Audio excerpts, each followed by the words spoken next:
queremos continuar con este mismo mensaje de cómo ser una mujer de éxito, porque en realidad hay muchas cosas que son necesarias aprender y practicar. El tema de hoy es un tema muy especial. Este tema surge desde el momento en que Dios me dice, empieza nuevamente a planear, empieza a planificar, pero ahora con todas estas herramientas o con todos estos pasos que Él me mostró, con base bíblica. Porque realmente este tema de planificación vital efectiva puede servir para todo lo que queramos hacer en cada área de nuestra vida, pero es un tema de planificación más vital. Por eso la palabra vital. Vital quiere decir que tiene que ver con mi vida. ¿Cómo estoy planificando los proyectos personales, los proyectos que afectan de alguna manera mi vida, ya sea de forma personal o de forma grupal, que eso incluye a mi familia? Es una manera que tenemos para poder transmitirle quizás a otros también la forma como planificar de una manera efectiva, pero que incluya nuestra vida. Y ustedes me dirán, ¿cómo así? Si cada vez que nosotros planificamos o cada vez que hacemos un proyecto, eso incluye nuestra vida. Pues hoy vamos a ver que no es así. No siempre incluye nuestra vida para bien y no siempre esas planificaciones que tenemos en los proyectos incluye a nuestras familias también. Entonces, si es una planificación vital, es esencial y es necesario que tengamos en cuenta qué tanto está influyendo esa planificación en mi vida personal, en cada área de mi vida, y cómo se relaciona con todo lo que hemos venido viendo en estos temas de cómo ser una mujer de éxito. Para comenzar, me gustaría que cada una de ustedes me dijera una palabra con lo cual le dan significado a la palabra plan. Organización. Guía. Estructura. Pasos. Diseño. Proyecto. Una meta. Una meta, perfecto. Y ahora, para ustedes, ¿qué es planificar? Para mí es como programar. Es colocar los pasos hacia algo. ¿Qué pasa cuando no vemos instrucciones? Hacemos todo como no es. Mala comunicación. Improvisamos. Y hacemos Okay. lo primero que se nos ocurre sin analizar. Exactamente. Ahora, ¿por qué son necesarias las emociones dentro de todo lo que yo quiera hacer en la vida? ¿Por qué son necesarias? ¿Por qué las emociones hacen parte de esa planificación? ¿Por qué cuando se nos da una instrucción, inmediatamente corremos a hacer cosas sin siquiera leer la instrucción? Nos volvemos mecánicos, automáticos, y muchas veces en la vida necesitamos apagar ese piloto automático. Y para esta planificación vital necesitamos hacer eso. Ahora, cosas que no debemos hacer, errores que cometemos con nuestra propia vida y las cosas que estamos planificando para el futuro, ya sea una empresa, ya sea el ministerio, ya sea una familia, lo que sea. Mire, si ustedes se ponen a analizar que lo primero que no hicimos fue tomar instrucciones, lo segundo fue, aunque teníamos una instrucción, no hicimos lo que la instrucción nos decía, y que lo tercero fue que automáticamente empezamos a hacer las cosas que creíamos que debíamos hacer. Esto es la definición de planear. La planificación o planear es coordinar de la mejor forma posible la realización de un proyecto o una actividad que va a tener lugar en un futuro. Lo que ustedes hicieron aquí fue una pequeña planificación de lo que iban a hacer cuando nos reuniéramos todos. Una pequeña planificación.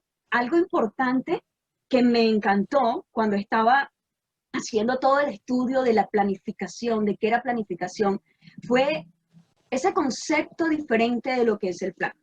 Nos dicen y nos han enseñado que el plan es todo lo que ustedes habían dicho al principio, que es una intención de hacer algo o un proyecto que se elabora con detalles necesarios antes de realizar una determinada acción u obra. Eso es un plan. Eso es lo que nos han enseñado. Pero un poco más allá de eso, la palabra plan en el hebreo y en el original significa consejo, consejero, designio, dirección sabia, ingenio, propósito, prudencia y acuerdo. Esta palabra hebrea exa abarca todas estas definiciones que nunca se nos hubiese ocurrido de lo que se trataba la palabra plan. Cuando yo leí esto, me fui inmediatamente a una palabra que para mí es muy importante, que está en el Salmo 32:8. Está escrito que el Señor le está hablando a David y le dice, yo te instruiré, yo te mostraré el camino que debes seguir, yo te daré consejos y velaré por ti. ¿Qué le está diciendo el Señor aquí? Que Él tiene un plan para ti y para mí. Y allí en ese Salmo 32:8 abarca todo lo que la palabra en hebreo dice, que Él nos dará un consejo, que Él nos dará la dirección sabia, que Él nos va a instruir, o sea, nos va a dar ese propósito, ese designio y va a velar por nosotros. Ahora, ¿dónde entra ese velar por nosotros? Es el último paso de la planificación vital efectiva, pero ese último plazo se da en cada uno de los pasos de esta planificación. Ese velar por nosotros, el Señor lo hace en cada paso que nosotros damos en la planificación vital.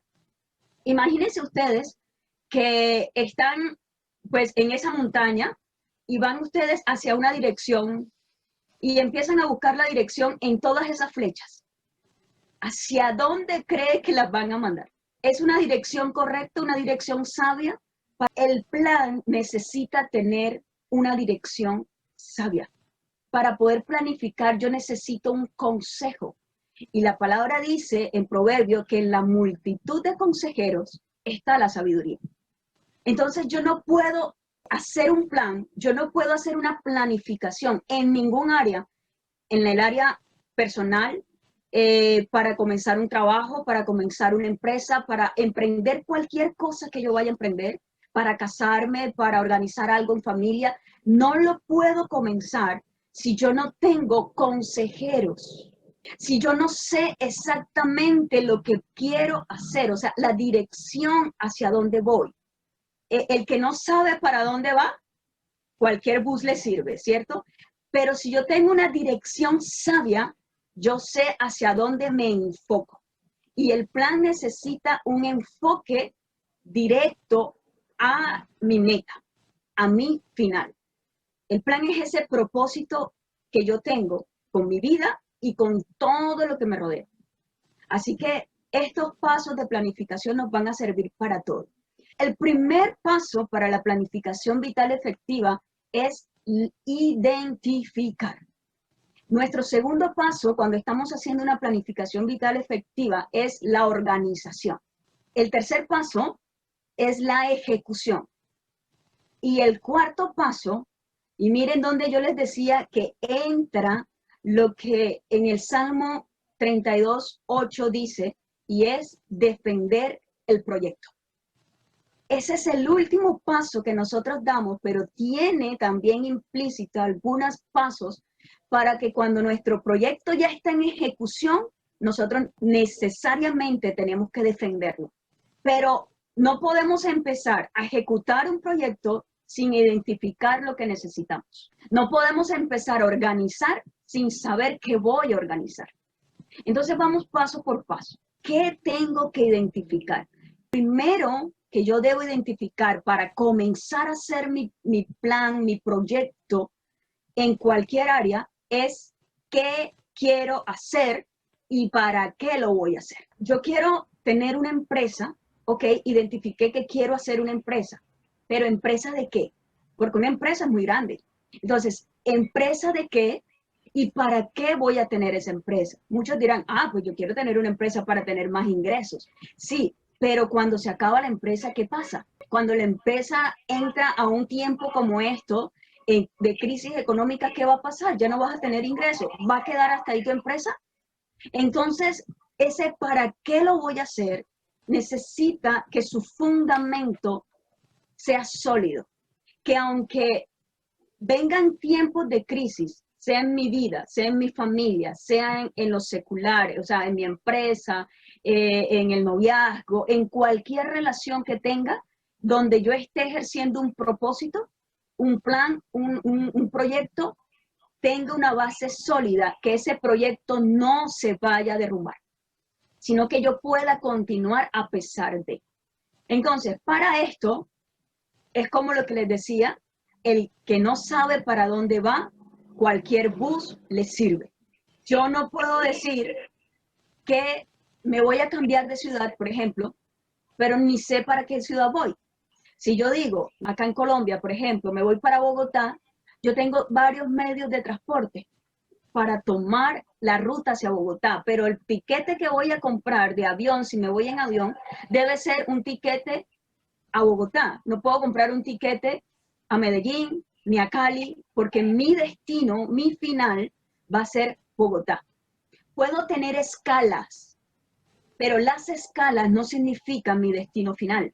Eso también lo tengo que tener presente, que puedo tener escalas, pero no significan que son mi destino final. Ahora, aquí hay algo importante, y de dónde sale esto de identificar y para qué. ¿Se acuerdan cuando Dios creó el cielo y la tierra? Génesis 1:1 dice que Dios creó el cielo y la tierra. Lo primero que me está diciendo allí y me está enseñando es que Dios sabía qué quería hacer y para qué lo quería hacer. En ese solo versículo me está diciendo que Dios quería crear el cielo y la tierra, y me está diciendo para qué lo quería crear.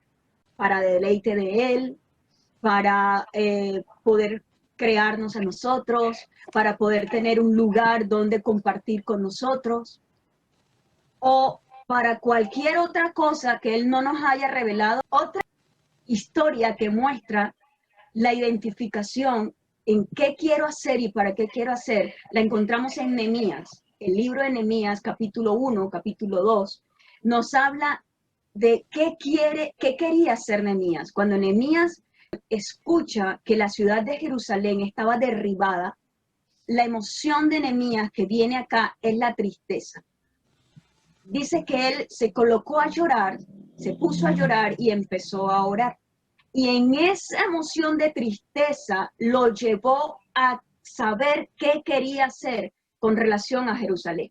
Dijo, yo quiero ir a reconstruir las murallas y las puertas que están en ruinas en Jerusalén.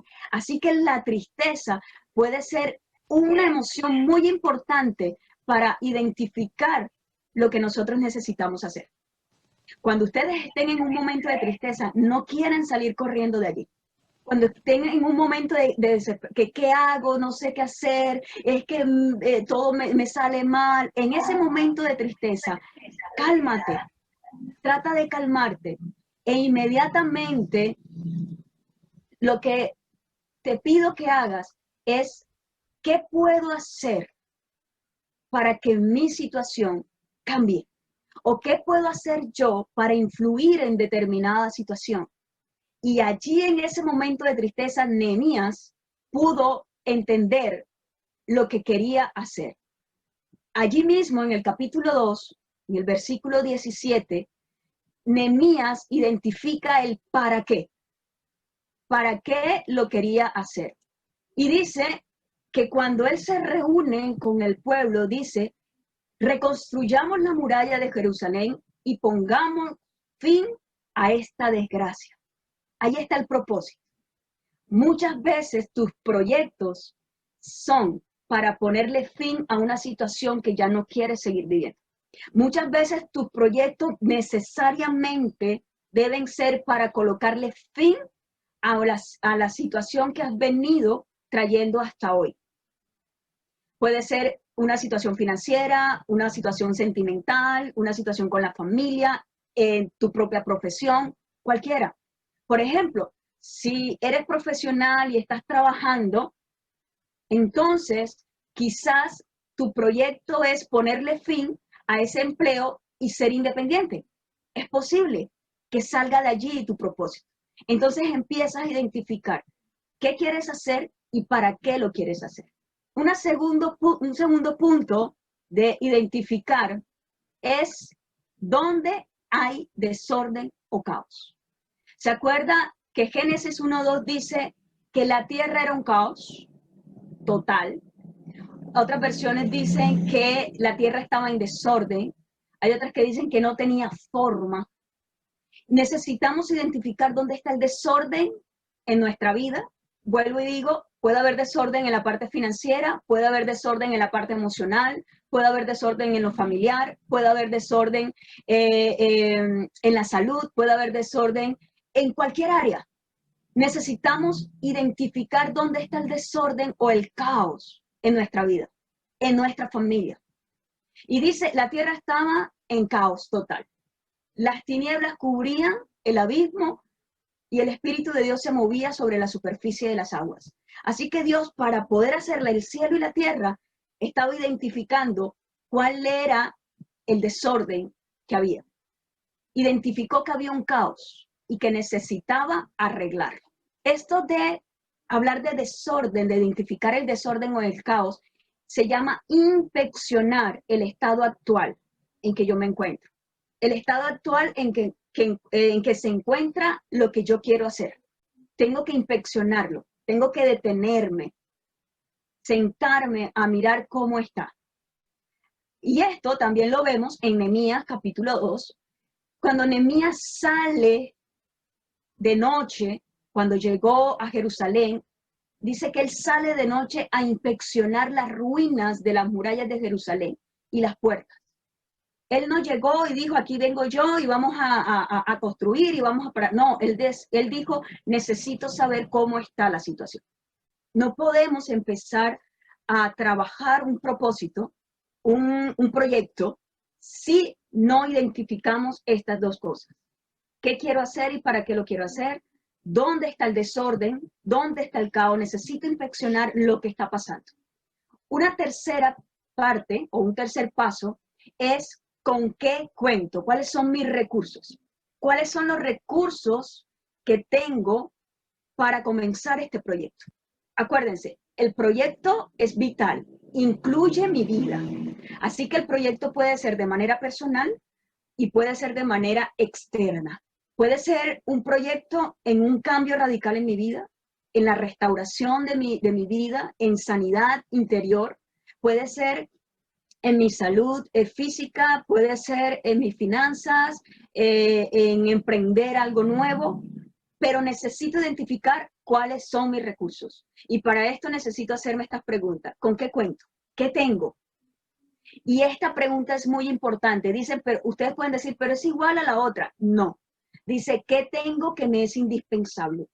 Quiere decir que ¿con qué cuento? Que eso me va a ayudar a ser un boom con este propósito, con este proyecto que tengo. Y que me va a ayudar desde ahora hasta el final. Esto no lo puedo dejar. ¿Qué me es indispensable? Cuando hablamos de ¿con qué cuento? Y vemos el versículo 2 de Génesis, hablando de esa misma historia de Génesis de la creación, ¿con qué contaba el Señor? ¿Con qué contaba Dios? ¿Qué había? ¿Qué tenía Dios ahí para trabajar? Tierra y agua. Tinieblas, abismo, El indispensable, el Espíritu de Dios. El Señor solo tenía tinieblas, agua, un abismo, la tierra y el Espíritu de Dios. Con esas 5 cosas, Él identificó cuáles eran sus recursos. Si eso se lo ponen en manos de ustedes y en manos mías, ¿qué hacemos con eso? Un proyecto con eso. ¡Wow! ¿Qué hacemos? La verdad que uno se queda corto y dice, no, ¿qué voy a hacer con eso? ¿Qué me estás dando? No sé qué hacer. Por eso necesito identificar mis recursos Y aquí viene el cuarto punto que me va a ayudar a saber qué hago. Entonces es mis necesidades. Identifiqué lo que tengo. ¿Se acuerdan la historia de esa viuda que llega donde el profeta y le dice que su esposo murió y le dejó deudas y que se querían llevar a sus hijos como esclavos? Y el profeta le dice, ¿qué tienes en tu casa? Y ella le dice, no tengo nada de valor, no tengo nada, solo un poquito de aceite. Y el profeta le dice, entonces ves, presta tinajas, enciérrate en tu casa con tus hijos y empieza a llenarlas. Solo tenía un poquito de aceite. Ella debía identificar cuáles eran sus recursos. El recurso de ella, un poquito de aceite. Sus necesidades, no tenía tinajas, ¿cierto? Tenía que salir a prestar tinajas. Moisés, ¿cuál era el recurso de Moisés cuando le dijo al Señor, cómo me van a creer que tú me estás mandando? El Señor que le dijo, ¿qué tienes en la mano? Una vara.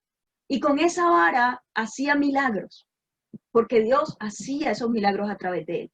Ahora, identifica cuáles son tus recursos. ¿Qué tienes en tu mano? ¿Qué tienes en tu casa? Necesitas identificarlo. Las necesidades. ¿Cómo identifico las necesidades? ¿Qué me hace falta? ¿Qué no tengo? ¿O dónde hay vacíos que necesito llenar? ¿Qué me hace falta? Si vamos a la historia de la creación, hacía falta de todo. Habían vacíos. No tenían muchas cosas. Solo 5 cosas a la mano. Entonces empezó a mirar qué necesitaba. Y entre esas necesidades, tiene que mirar cuáles de esas necesidades son urgentes, cuáles de esas necesidades son prioritarias para hacer. Por ejemplo, ¿cuál era la necesidad urgente que el Señor tenía para hacer la tierra? Génesis 1:3 empieza diciéndolo. Hágase la luz. Necesitas identificar lo urgente.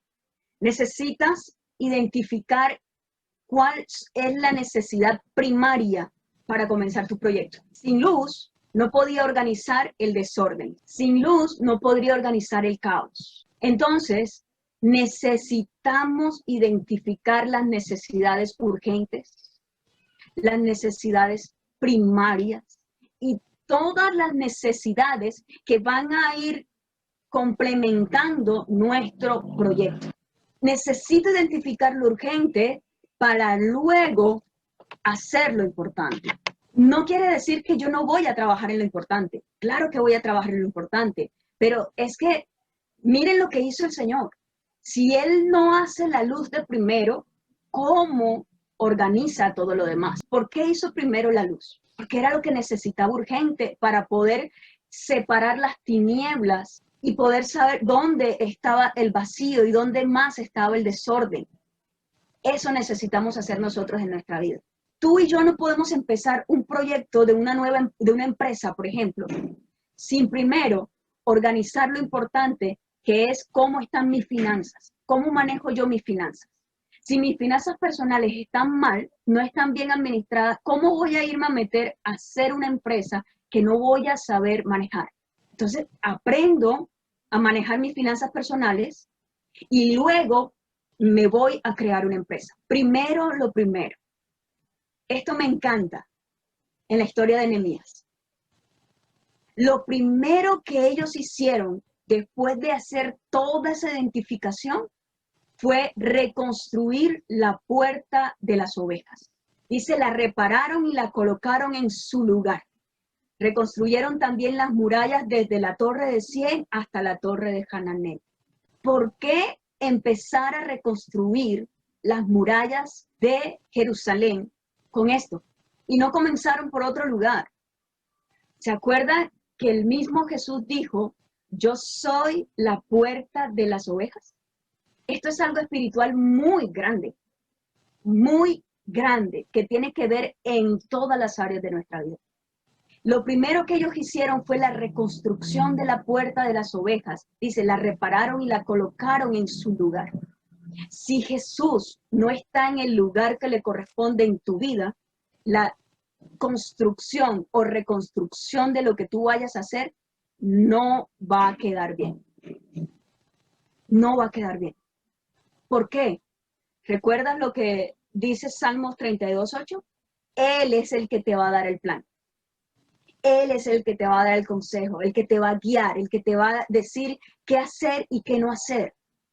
El que te va a dar las instrucciones y nosotros necesitamos estar atentos a esas instrucciones. Dice algo lindo aquí, la colocaron en su lugar. Pregunta, ¿en qué lugar está Jesús en tu vida? ¿Tiene el primer lugar en tu corazón? ¿Está en el centro de tu vida? ¿Esa relación que tú tienes con el Señor está reparada? ¿Está reconstruida? Ojo, podemos decir, sí, yo soy cristiana, o yo soy católica, o yo soy testigo de Jehová, lo que sea. Recuerda, la religión no es un medio para acercarse al Señor, primero. El que dice, no, yo soy evangélico, no sé qué. No. La religión aquí no vale para acercarse al Señor. Es una relación íntima con Dios. Es algo muy distinto.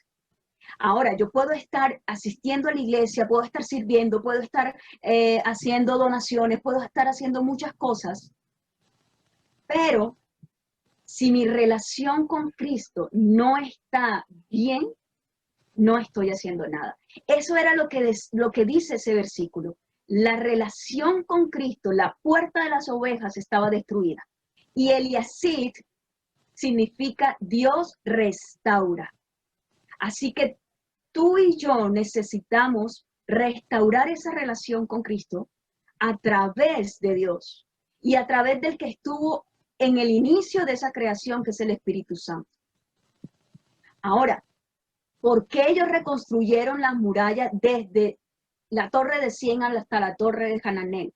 Porque estas torres quedaban en la esquina de la ciudad y necesariamente estas torres eran las que daban la fortificación de la ciudad. Así que tenían que fortificar la ciudad para evitar que el enemigo entrara. Identificar lo urgente para luego trabajar lo importante.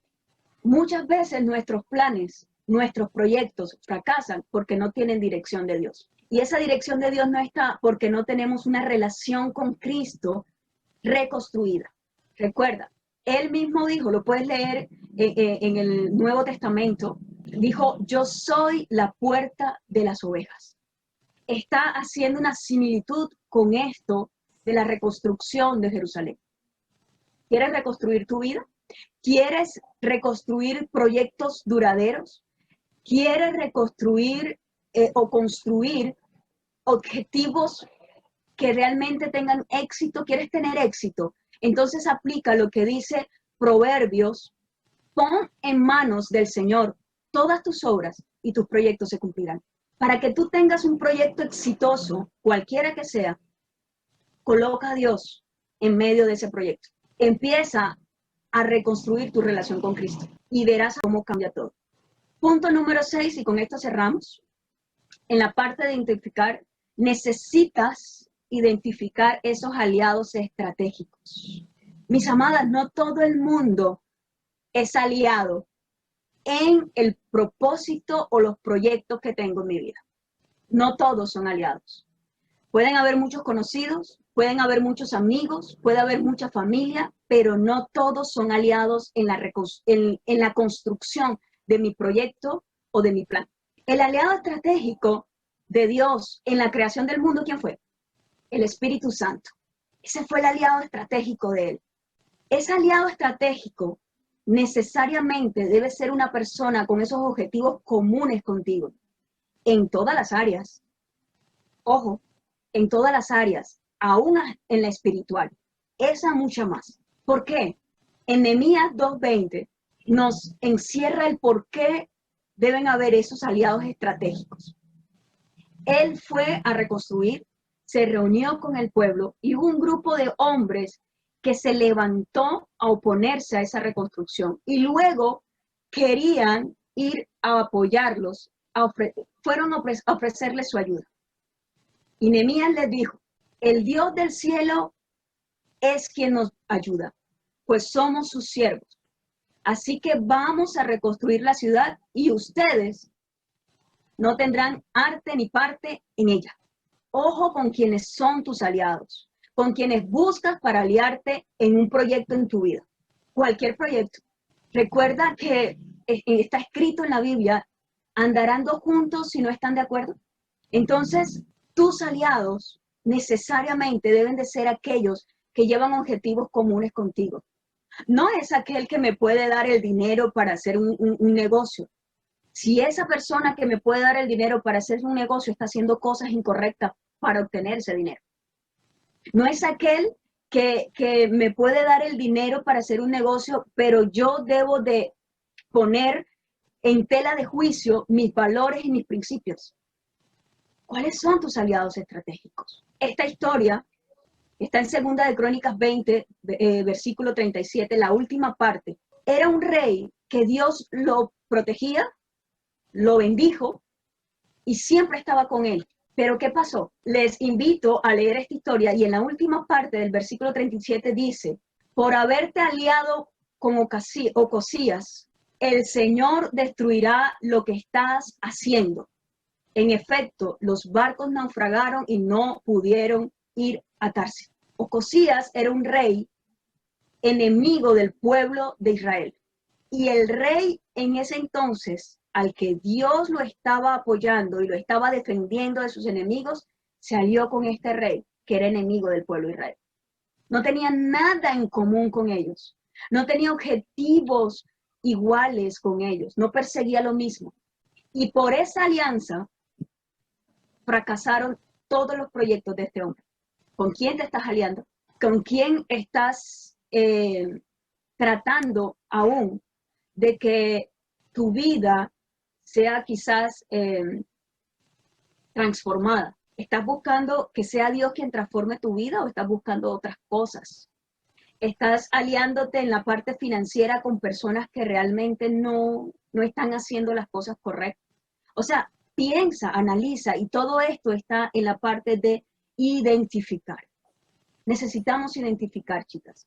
Necesitamos parar lo que estamos haciendo un momento, quitar el piloto automático y sentarnos un tiempo a decir cómo está la situación. ¿Qué es lo que tengo? ¿Qué quiero hacer? ¿Para qué lo quiero hacer? ¿Dónde está el desorden en mi vida? ¿Dónde está el desorden en todo lo que está pasando? Si tengo una empresa y no me está yendo mal, ¿dónde está el desorden? ¿Dónde está el desorden en mi familia? ¿Dónde está el desorden en mi área financiera? ¿Dónde está el desorden en mi salud? ¿Por qué es que estoy enferma cada rato? ¿Cuál es el proyecto que quieres hacer? Y ese proyecto, primeramente, colócalo en manos de Dios. Segundo, son consejos que te quiero dar. Segundo, que cada proyecto que hagas tenga que ver con tu vida, pero tenga que ver para bien, para beneficio de ti, de tu vida, de los que te rodean, que son tu familia.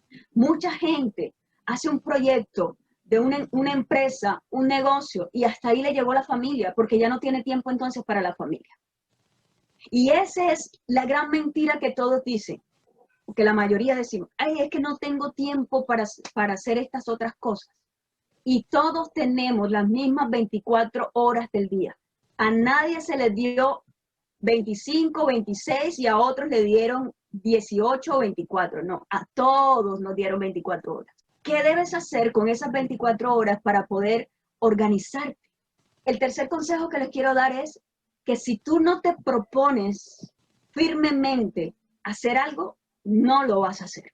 Lucas 9:51 dice que cuando se cumplió el tiempo de que Jesús fuera llevado al cielo, propuso en su corazón firmemente ir a Jerusalén.